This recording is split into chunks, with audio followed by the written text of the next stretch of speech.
Paper 134. The Transition Years. During the Mediterranean journey, Jesus had carefully studied the people he met and the countries through which he passed, and at about this time he reached his final decision as to the remainder of his life on earth.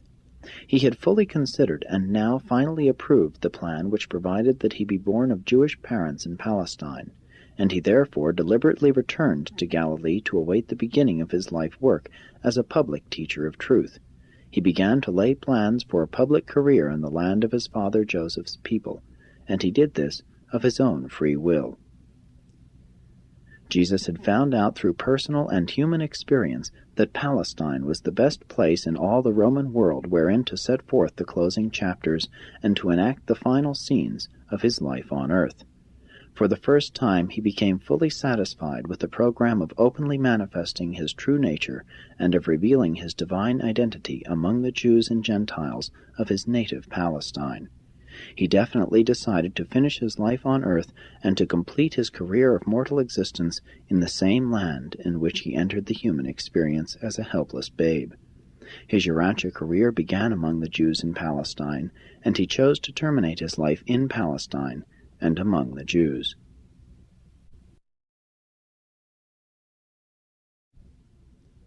The 30th year, A.D. 24. After taking leave of Gonad and Ganid at Charax in December of A.D. 23, Jesus returned by way of Ur to Babylon, where he joined a desert caravan that was on its way to Damascus. From Damascus he went to Nazareth, stopping only a few hours at Capernaum, where he paused to call on Zebedee's family. There he met his brother James, who had some time previously come over to work in his place in Zebedee's workshop. After talking with James and Jude, who also chanced to be in Capernaum, and after turning over to his brother James the little house which John Zebedee had managed to buy, Jesus went on to Nazareth. At the end of his Mediterranean journey, Jesus had received sufficient money to meet his living expenses almost up to the time of the beginning of his public ministry. But aside from Zebedee of Capernaum and the people whom he met on this extraordinary trip, the world never knew that he made this journey. His family always believed that he spent this time in study at Alexandria. Jesus never confirmed these beliefs, neither did he make open denial of such misunderstandings. During his stay of a few weeks at Nazareth, Jesus visited with his family and friends, spent some time at the repair shop with his brother Joseph, but devoted most of his attention to Mary and Ruth. Ruth was then nearly 15 years old, and this was Jesus' first opportunity to have long talks with her since she had become a young woman. Both Simon and Jude had for some time wanted to get married, but they disliked to do this without Jesus' consent. Accordingly, they had postponed these events, hoping for their eldest brother's return. Though they all regarded James as the head of the family in most matters, when it came to getting married, they wanted the blessing of Jesus. So Simon and Jude were married at a double wedding in early March of this year, A.D. 24. All the older children were now married. Only Ruth, the youngest, remained at home with Mary.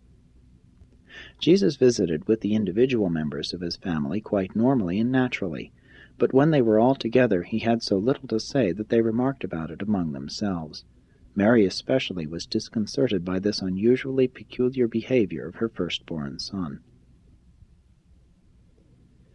About the time Jesus was preparing to leave Nazareth, the conductor of a large caravan which was passing through the city was taken violently ill, and Jesus, being a linguist, volunteered to take his place. Since the trip would necessitate his absence for a year, and inasmuch as all his brothers were married, and his mother was living at home with Ruth, Jesus called a family conference at which he proposed that his mother and Ruth go to Capernaum to live in the home which he had so recently given to James. Accordingly, a few days after Jesus left with the caravan, Mary and Ruth moved to Capernaum, where they lived for the rest of Mary's life in the home that Jesus had provided. Joseph and his family moved into the old Nazareth home. This was one of the more unusual years in the inner experience of the Son of Man. Great progress was made in effecting working harmony between his human mind and the indwelling adjuster. The adjuster had been actively engaged in reorganizing the thinking and in rehearsing the mind for the great events which were in the not-then-distant future. The personality of Jesus was preparing for his great change in attitude toward the world. These were the in-between times, the transition stage of that being who began life as God appearing as man, and who is now making ready to complete his earth career as man appearing as God. 2. The caravan trip to the Caspian. It was the 1st of April, AD 24, when Jesus left Nazareth on the caravan trip to the Caspian Sea region. The caravan, which Jesus joined as its conductor, was going from Jerusalem by way of Damascus and Lake Urmia, through Assyria, Media, and Parthia, to the southeastern Caspian Sea region. It was a full year before he returned from this journey. For Jesus, this caravan trip was another adventure of exploration and personal ministry. He had an interesting experience with this caravan family, passengers, guards, and camel drivers. Scores of men, women, and children residing along the route followed by the caravan lived richer lives as a result of their contact with Jesus, to them, the extraordinary conductor of a commonplace caravan. Not all who enjoyed these occasions of his personal ministry profited thereby, but the vast majority of those who met and talked with him were made better for the remainder of their natural lives. Of all his world travels, this Caspian Sea trip carried Jesus nearest to the Orient and enabled him to gain a better understanding of the Far Eastern peoples. He made intimate and personal contact with every one of the surviving races of Eurasia, excepting the Red. He equally enjoyed his personal ministry to each of these varied races and blended peoples, and all of them were receptive to the living truth which he brought them. The Europeans from the far west and the Asiatics from the far east alike gave attention to his words of hope and eternal life, and were equally influenced by the life of loving service and spiritual ministry which he so graciously lived among them. The caravan trip was successful in every way. This was a most interesting episode in the human life of Jesus, for he functioned during this year in an executive capacity, being responsible for the material entrusted to his charge and for the safe conduct of the travelers making up the caravan party, and he most faithfully, efficiently, and wisely discharged his multiple duties. On the return from the Caspian region, Jesus gave up the direction of the caravan at Lake Urmia, where he tarried for slightly over 2 weeks. He returned as a passenger with a later caravan to Damascus, where the owners of the camels besought him to remain in their service. Declining this offer, he journeyed on with the caravan to Capernaum, arriving the 1st of April, AD 25. No longer did he regard Nazareth as his home. Capernaum had become the home of Jesus, James, Mary, and Ruth. But Jesus never again lived with his family. When in Capernaum, he made his home with the Zebedees.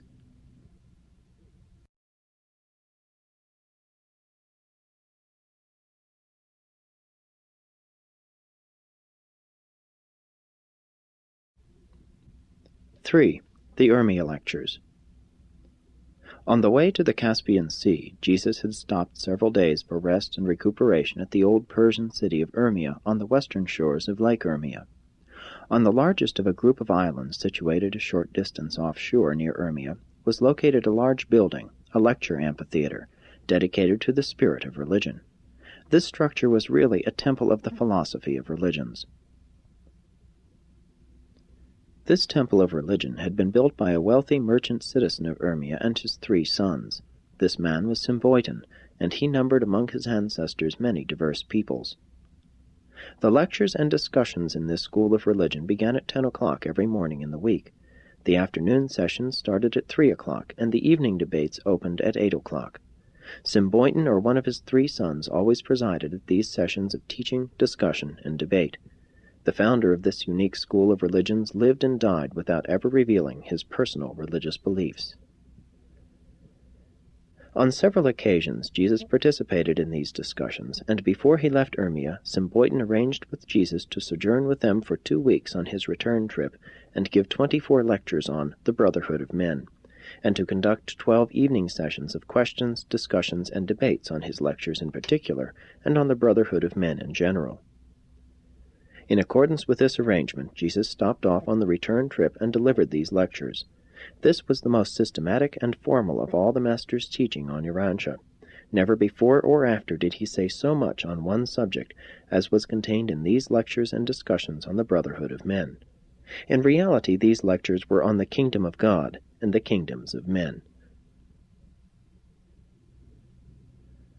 More than 30 religions and religious cults were represented on the faculty of this temple of religious philosophy.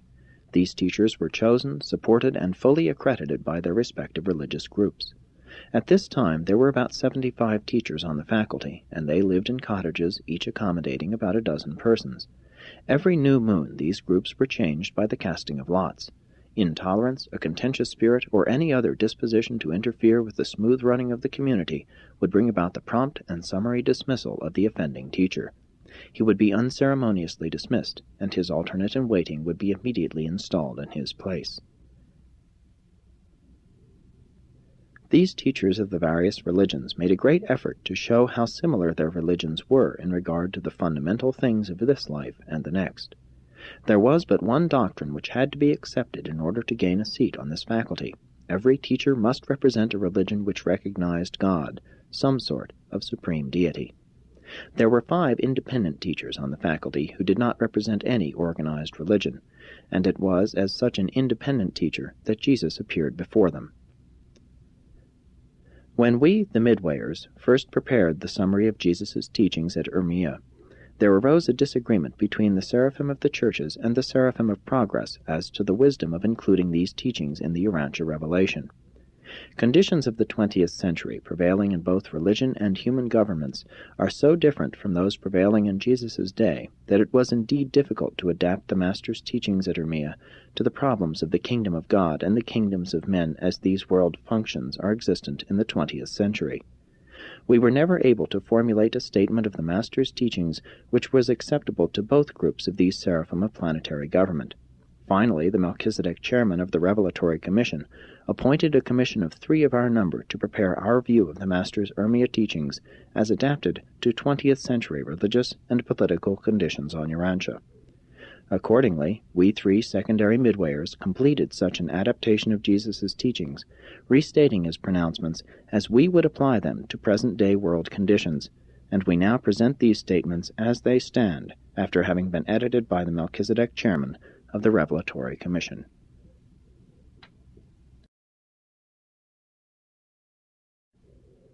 (4) Sovereignty, divine and human. The brotherhood of men is founded on the fatherhood of God. The family of God is derived from the love of God. God is love. God the Father divinely loves his children, all of them.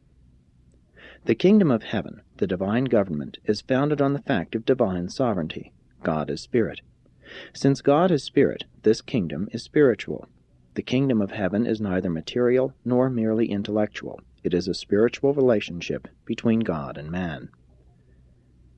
If different religions recognize the spirit sovereignty of God the Father, then will all such religions remain at peace.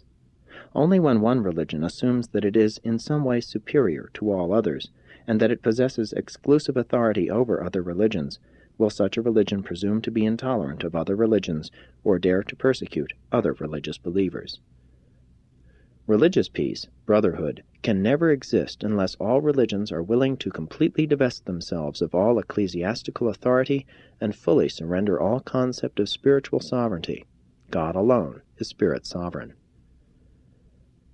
You cannot have equality among religions, religious liberty, without having religious wars unless all religions consent to the transfer of all religious sovereignty to some superhuman level, to God himself.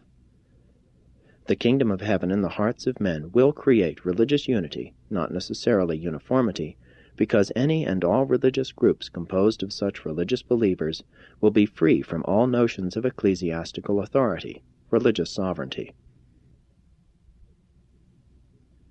God is spirit, and God gives a fragment of his spirit self to dwell in the heart of man.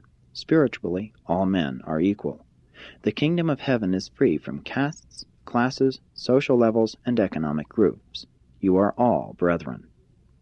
But the moment you lose sight of the spirit sovereignty of God the Father, some one religion will begin to assert its superiority over other religions, and then, instead of peace on earth and goodwill among men, there will start dissensions, recriminations, even religious wars, at least wars among religionists.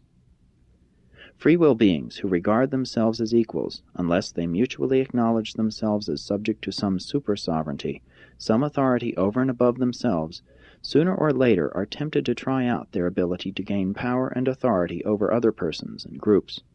The concept of equality never brings peace, except in the mutual recognition of some over-controlling influence of super-sovereignty. The Urmia religionists lived together in comparative peace and tranquility because they had fully surrendered all their notions of religious sovereignty. Spiritually, they all believed in a sovereign God. Socially, full and unchallengeable authority rested in their presiding head, Symboiton. They well knew what would happen to any teacher who assumed to lord it over his fellow teachers. There can be no lasting religious peace on Urantia until all religious groups freely surrender all their notions of divine favor, chosen people, and religious sovereignty. Only when God the Father becomes supreme will men become religious brothers and live together in religious peace on earth.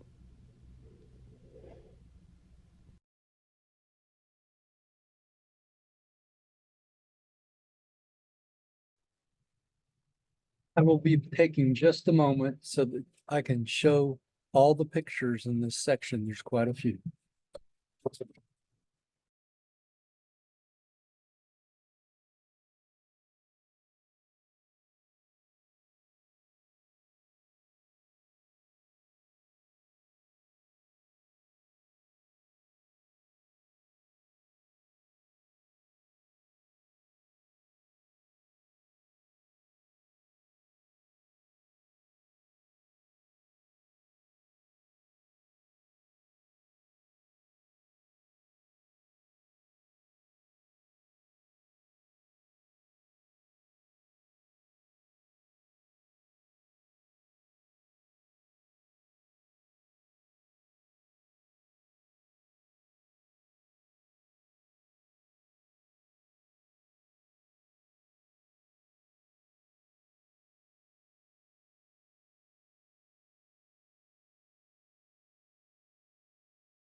(5) Political sovereignty.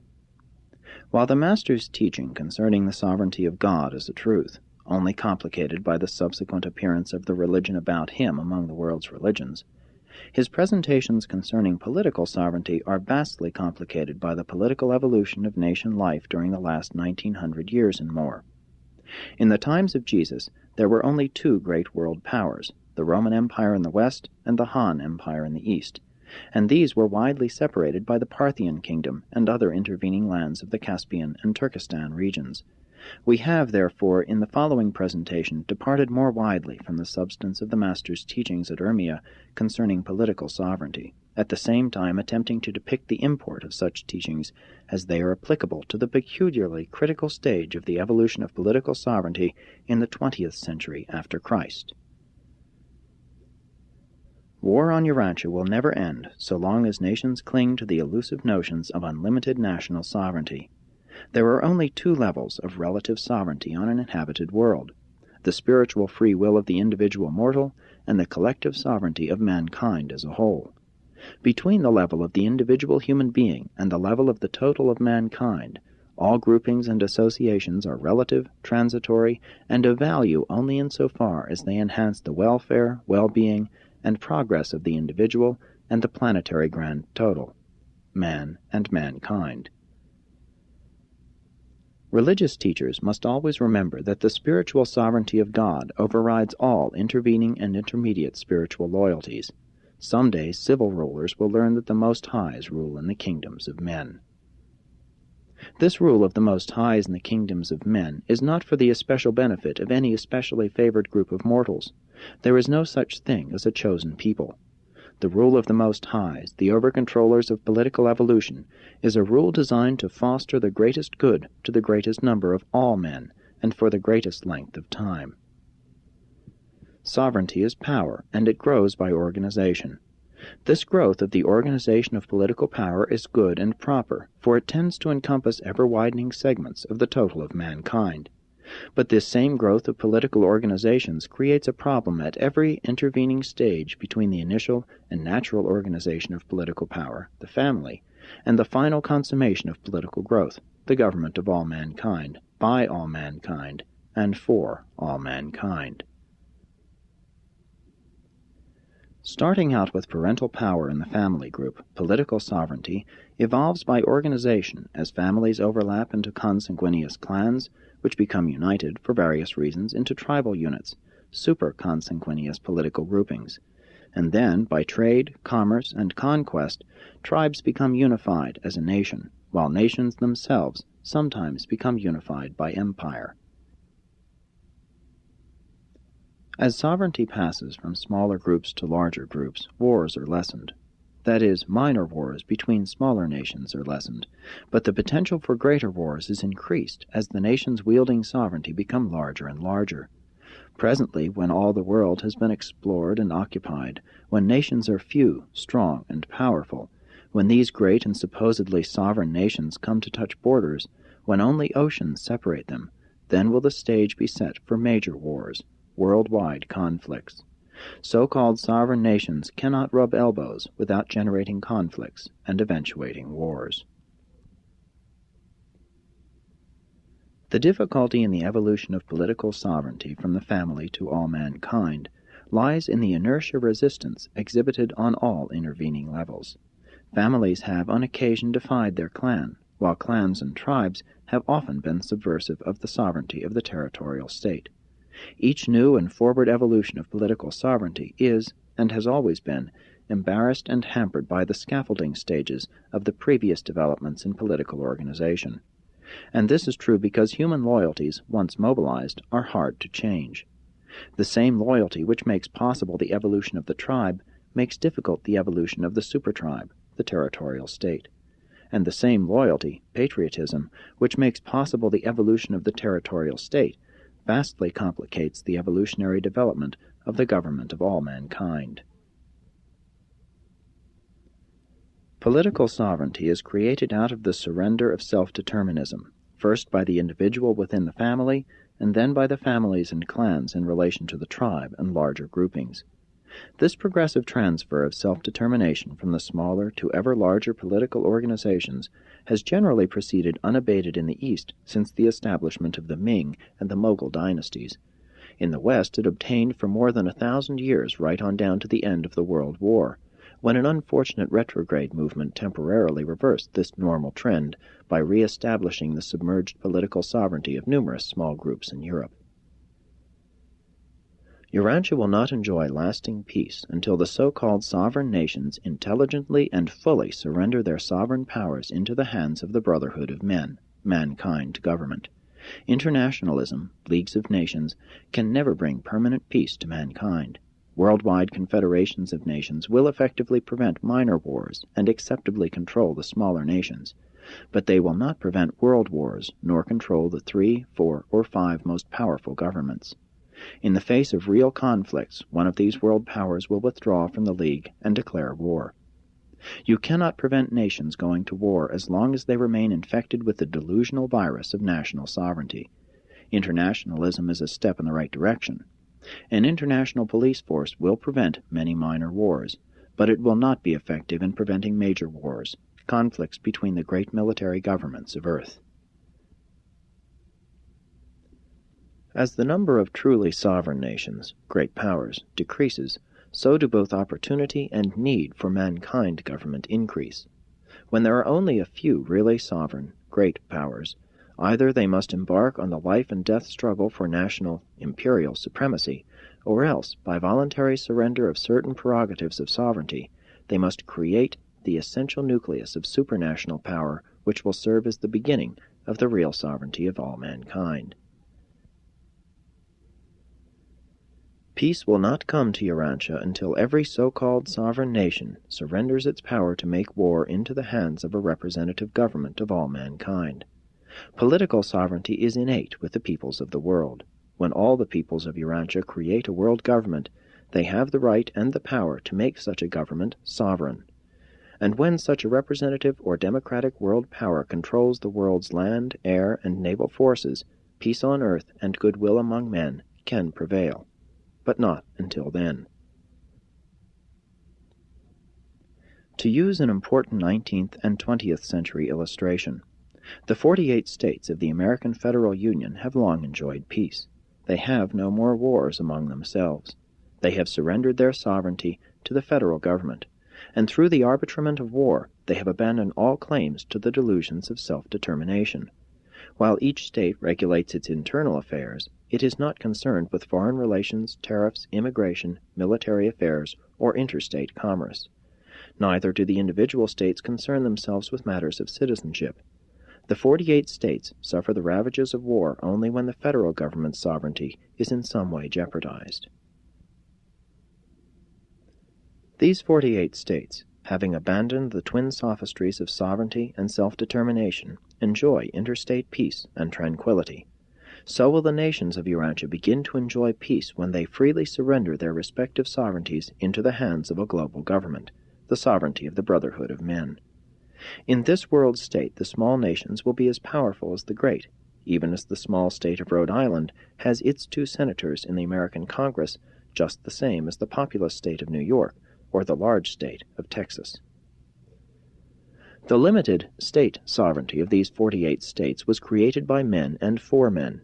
The superstate national sovereignty of the American Federal Union was created by the original 13 of these states for their own benefit and for the benefit of men.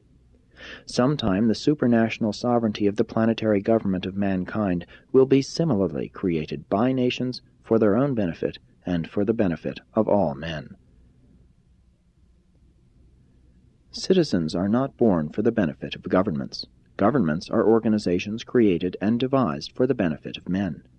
There can be no end to the evolution of political sovereignty short of the appearance of the government of the sovereignty of all men. All other sovereignties are relative in value, intermediate in meaning, and subordinate in status. With scientific progress, wars are going to become more and more devastating until they become almost racially suicidal. How many world wars must be fought, and how many leagues of nations must fail before men will be willing to establish the government of mankind and begin to enjoy the blessings of permanent peace and thrive on the tranquility of goodwill, worldwide goodwill, among men.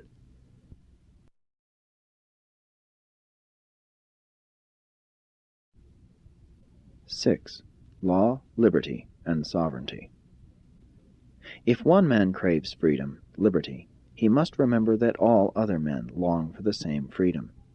Groups of such liberty-loving mortals cannot live together in peace without becoming subservient to such laws, rules, and regulations as will grant each person the same degree of freedom, while at the same time safeguarding an equal degree of freedom for all of his fellow mortals. If one man is to be absolutely free, then another must become an absolute slave.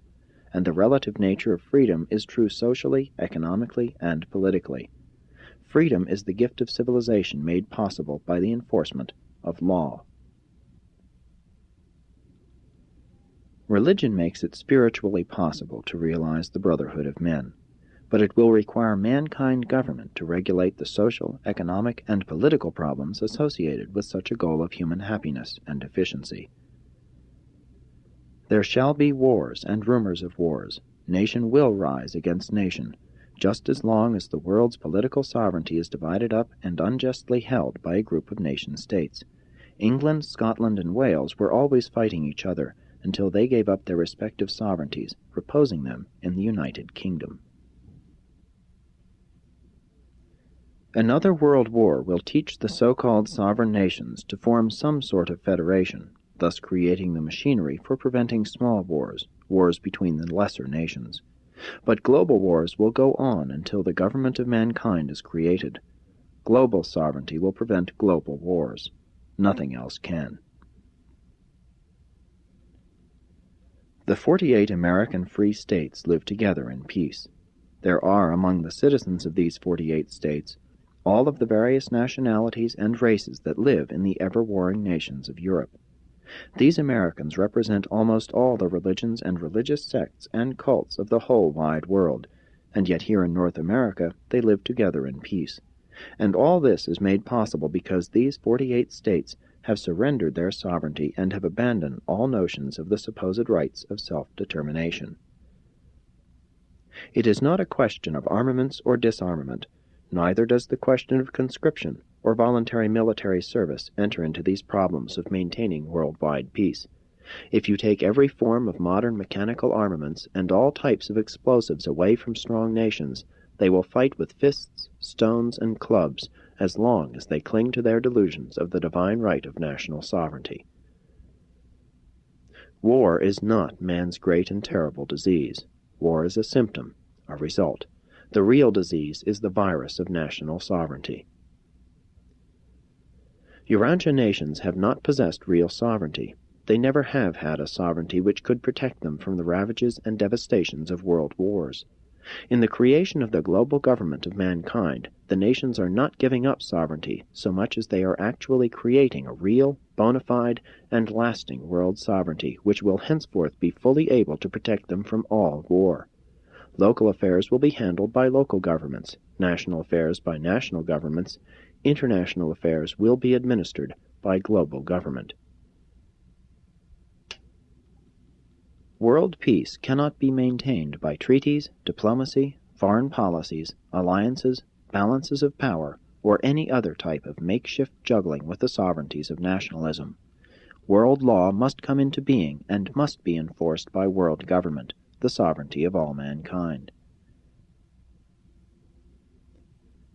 The individual will enjoy far more liberty under world government. Today, the citizens of the great powers are taxed, regulated, and controlled almost oppressively, and much of this present interference with individual liberties will vanish when the national governments are willing to trustee their sovereignty as regards international affairs into the hands of global government.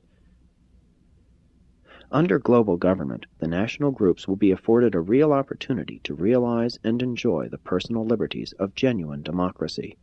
The fallacy of self-determination will be ended. With global regulation of money and trade will come the new era of worldwide peace. Soon may a global language evolve, and there will be at least some hope of sometime having a global religion, or religions with a global viewpoint. Collective security will never afford peace until the collectivity includes all mankind. The political sovereignty of representative mankind government will bring lasting peace on earth, and the spiritual brotherhood of man will forever ensure goodwill among all men. And there is no other way whereby peace on earth and goodwill among men can be realized. After the death of Symboyton, his sons encountered great difficulties in maintaining a peaceful faculty. The repercussions of Jesus' teachings would have been much greater if the later Christian teachers who joined the Urmia faculty had exhibited more wisdom and exercised more tolerance. Symboyton's eldest son had appealed to Abner at Philadelphia for help, but Abner's choice of teachers was most unfortunate in that they turned out to be unyielding and uncompromising. These teachers sought to make their religion dominant over the other beliefs. They never suspected that the oft-referred-to lectures of the caravan conductor had been delivered by Jesus himself. As confusion increased in the faculty, the three brothers withdrew their financial support, and after 5 years the school closed. Later it was reopened as a Mithraic temple, and eventually burned down in connection with one of their orgiastic celebrations. 7. The 31st year, AD 25. When Jesus returned from the journey to the Caspian Sea, he knew that his world travels were about finished. He made only one more trip outside of Palestine, and that was into Syria. After a brief visit to Capernaum, he went to Nazareth, stopping over a few days to visit. In the middle of April he left Nazareth for Tyre. From there he journeyed on north, tarrying for a few days at Sidon, but his destination was Antioch. This is the year of Jesus' solitary wanderings throughout Palestine and Syria.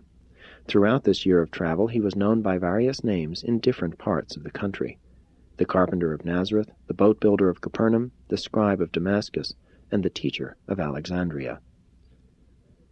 At Antioch the Son of Man lived for over 2 months, working, observing, studying, visiting, ministering, and all the while learning how man lives, how he thinks, feels, and reacts to the environment of human existence. For 3 weeks of this period he worked as a tent maker. He remained longer in Antioch than at any other place he visited on this trip. 10 years later, when the Apostle Paul was preaching in Antioch and heard his followers speak of the doctrines of the Damascus scribe, he little knew that his pupils had heard the voice and listened to the teachings of the Master himself. From Antioch, Jesus journeyed south along the coast to Caesarea, where he tarried for a few weeks, continuing down the coast to Joppa. From Joppa he traveled inland to Jamnia, Ashdod, and Gaza. From Gaza he took the inland trail to Beersheba, where he remained for a week. Jesus then started on his final tour as a private individual through the heart of Palestine, going from Beersheba in the south to Dan in the north. On this journey northward he stopped at Hebron, Bethlehem, where he saw his birthplace, Jerusalem, he did not visit Bethany, Beeroth, Lebonah, Sichar, Shechem, Samaria, Gibeah, En-Ganim, Endor, Madon. Passing through Magdala and Capernaum, he journeyed on north, and passing east of the waters of Merom, he went by Karata to Dan or Caesarea Philippi. The indwelling thought adjuster now led Jesus to forsake the dwelling places of men, and betake himself up to Mount Hermon, that he might finish his work of mastering his human mind and complete the task of effecting his full consecration to the remainder of his life work on earth. This was one of the most unusual and extraordinary epochs in the Master's earth life on Urantia. Another and very similar one was the experience he passed through when alone in the hills near Pella, just subsequent to his baptism. This period of isolation on Mount Hermon marked the termination of his purely human career, that is, the technical termination of the mortal bestowal, while the later isolation marked the beginning of the more divine phase of the bestowal. And Jesus lived alone with God for 6 weeks on the slopes of Mount Hermon.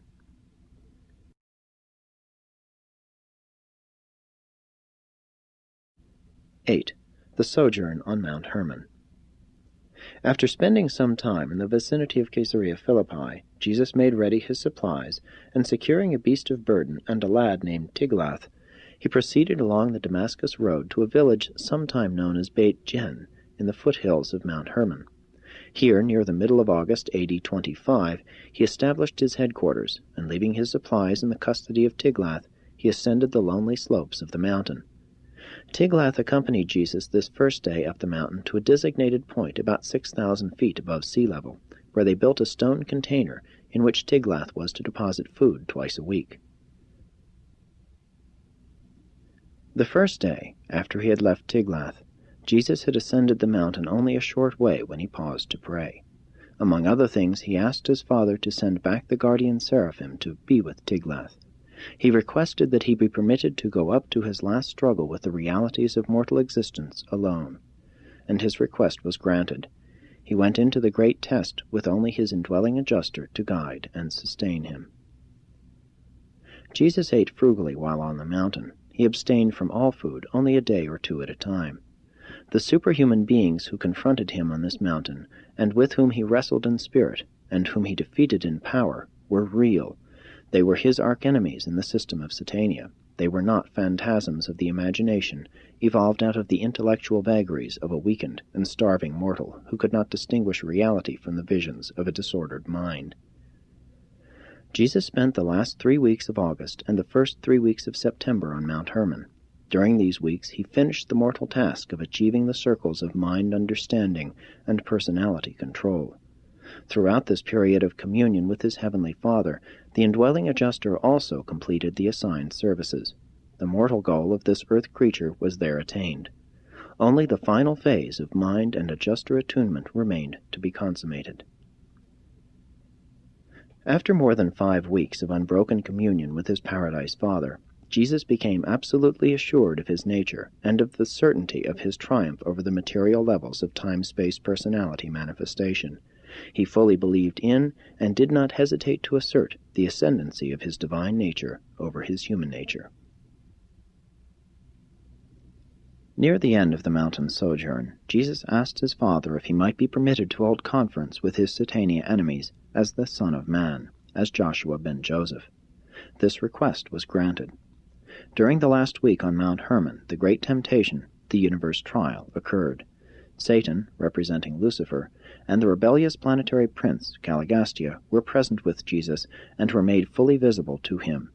And this temptation, this final trial of human loyalty in the face of the misrepresentations of rebel personalities, had not to do with food, temple pinnacles, or presumptuous acts. It had not to do with the kingdoms of this world, but with the sovereignty of a mighty and glorious universe. The symbolism of your records was intended for the backward ages of the world's childlike thought, and subsequent generations should understand what a great struggle the Son of Man passed through that eventful day on Mount Hermon. To the many proposals and counter-proposals of the emissaries of Lucifer, Jesus only made reply, "May the will of my paradise Father prevail, and you, my rebellious son, may the ancients of days judge you divinely. I am your Creator Father, I can hardly judge you justly, and my mercy you have already spurned. I commit you to the adjudication of the judges of a greater universe." To all the Lucifer-suggested compromises and makeshifts, to all such specious proposals about the incarnation bestowal, Jesus only made reply, "The will of my Father in paradise be done." And when the trying ordeal was finished, the detached guardian seraphim returned to Jesus' side and ministered to him. On an afternoon in late summer, amid the trees and in the silence of nature, Michael of Nebadon won the unquestioned sovereignty of his universe. On that day he completed the task set for Creator sons to live to the full the incarnated life in the likeness of mortal flesh on the evolutionary worlds of time and space. The universe announcement of this momentous achievement was not made until the day of his baptism, months afterward, but it all really took place that day on the mountain. And when Jesus came down from his sojourn on Mount Hermon, the Lucifer rebellion in Satania and the Caligastia secession on Urantia were virtually settled. Jesus had paid the last price required of him to attain the sovereignty of his universe, which in itself regulates the status of all rebels and determines that all such future upheavals, if they ever occur, may be dealt with summarily and effectively. Accordingly, it may be seen that the so-called Great Temptation of Jesus took place some time before his baptism and not just after that event. At the end of this sojourn on the mountain, as Jesus was making his descent, he met Tiglath coming up to the rendezvous with food. Turning him back, he said only, "The period of rest is over. I must return to my father's business." He was a silent and much changed man as they journeyed back to Dan, where he took leave of the lad, giving him the donkey. He then proceeded south by the same way he had come, to Capernaum.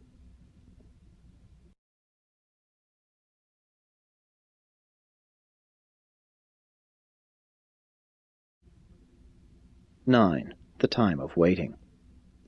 It was now near the end of the summer, about the time of the Day of Atonement and the Feast of Tabernacles.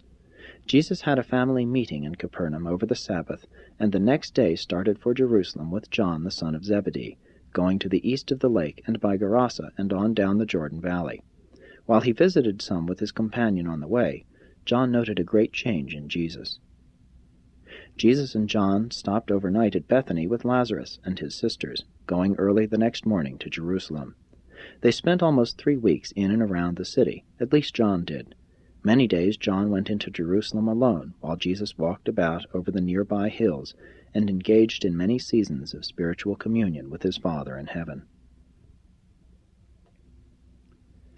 Both of them were present at the solemn services of the Day of Atonement. John was much impressed by the ceremonies of this day of all days in the Jewish religious ritual, but Jesus remained a thoughtful and silent spectator. To the Son of Man this performance was pitiful and pathetic. He viewed it all as misrepresentative of the character and attributes of his Father in heaven. He looked upon the doings of this day as a travesty upon the facts of divine justice and the truths of infinite mercy. He burned to give vent to the declaration of the real truth about his Father's loving character and merciful conduct in the universe, but his faithful monitor admonished him that his hour had not yet come. But that night at Bethany, Jesus did drop numerous remarks which greatly disturbed John, and John never fully understood the real significance of what Jesus said in their hearing that evening. Jesus planned to remain throughout the week of the Feast of Tabernacles with John. This feast was the annual holiday of all Palestine. It was the Jewish vacation time. Although Jesus did not participate in the merriment of the occasion, it was evident that he derived pleasure and experienced satisfaction as he beheld the light-hearted and joyous abandon of the young and the old. In the midst of the week of celebration, and ere the festivities were finished, Jesus took leave of John, saying that he desired to retire to the hills where he might the better commune with his paradise Father. John would have gone with him, but Jesus insisted that he stay through the festivities, saying, "It is not required of you to bear the burden of the Son of Man. Only the watchman must keep vigil while the city sleeps in peace." Jesus did not return to Jerusalem. After almost a week alone in the hills near Bethany, he departed for Capernaum. On the way home he spent a day and a night alone on the slopes of Gilboa, near where King Saul had taken his life. And when he arrived at Capernaum, he seemed more cheerful than when he had left John in Jerusalem. The next morning Jesus went to the chest containing his personal effects, which had remained in Zebedee's workshop, put on his apron, and presented himself for work, saying, "It behooves me to keep busy while I wait for my hour to come." And he worked several months until January of the following year in the boat shop by the side of his brother James. After this period of working with Jesus, no matter what doubts came up to becloud James's understanding of the life work of the Son of Man, he never again really and wholly gave up his faith in the mission of Jesus.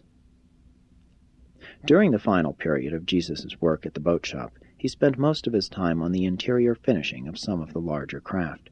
He took great pains with all his handiwork, and seemed to experience the satisfaction of human achievement when he had completed a commendable piece of work. Though he wasted little time upon trifles, he was a painstaking workman when it came to the essentials of any given undertaking. As time passed, rumors came to Capernaum of one John who was preaching while baptizing penitents in the Jordan.